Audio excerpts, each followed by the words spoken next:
Assalamualaikum warahmatullahi wabarakatuh. Perkenalkan, nama saya Nabila Rahmi dengan NIM 12130202125 dari jurusan Hukum Ekonomi Syariah kelas C semester 3.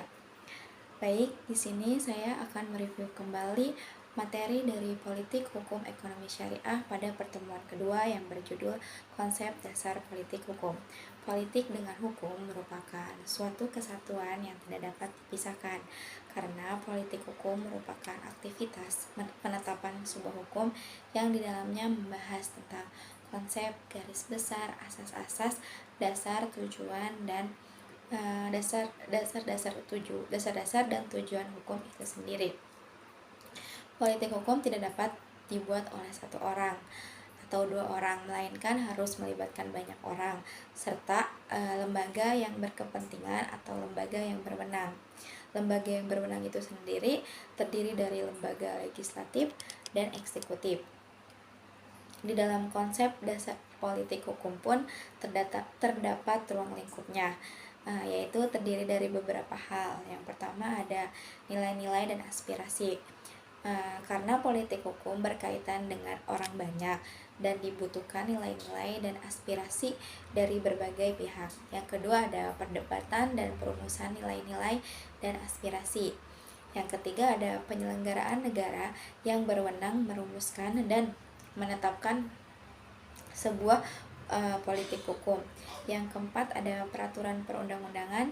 Yang kelima faktor-faktor politik hukum, dan yang terakhir ada pelaksanaan politik hukum.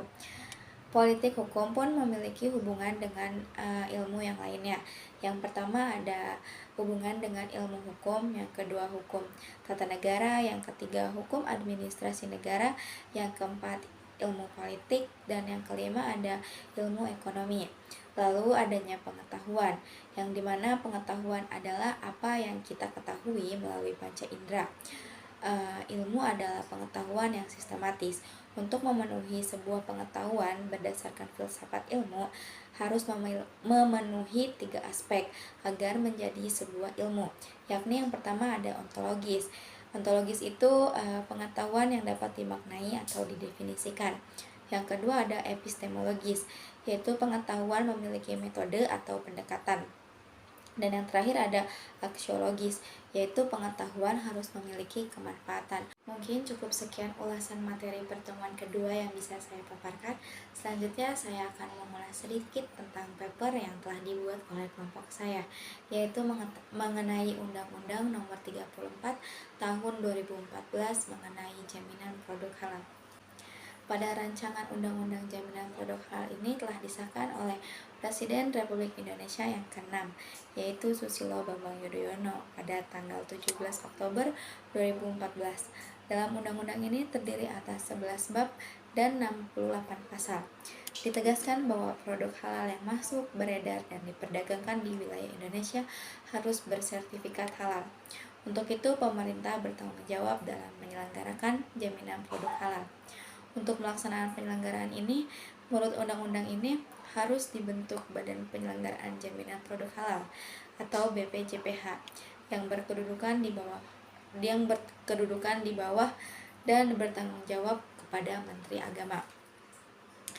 Dan menurut undang-undang ini dalam penyelenggaraan jaminan produk halal berwenang, yaitu yang pertama merumuskan dan menetapkan kebijakan JPH, yang kedua menetapkan norma, standar, prosedur, dan kriteria JPH, yang ketiga menerbitkan dan mencabut sertifikat halal pada produk luar negeri, yang kelima melakukan registrasi sertifikat halal pada produk luar negeri.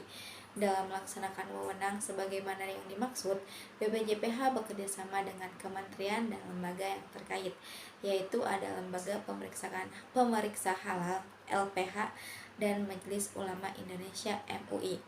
Undang-Undang Nomor 33 Tahun 2014 tentang Jaminan Produk Halal ini di dalamnya banyak mengatur tentang banyak hal. Yang pertama, untuk menjamin ketersediaan produk halal. Yang kedua, undang-undang ini mengatur hak dan kewajiban pelaku usaha. Yang ketiga ada dalam rangka memberikan pelayanan publik. Yang keempat ada tata cara memperoleh sertifikat halal. Yang kelima, biaya sertifikat halal dibebankan kepada pelaku usaha yang mengajukan permohonan sertifikat halal. Dan yang terakhir ada untuk menjamin penegakan hukum. Mungkin cukup sekian yang bisa saya paparkan. Mohon maaf bila ada kata-kata yang salah. Saya akhiri. Wassalamualaikum warahmatullahi wabarakatuh.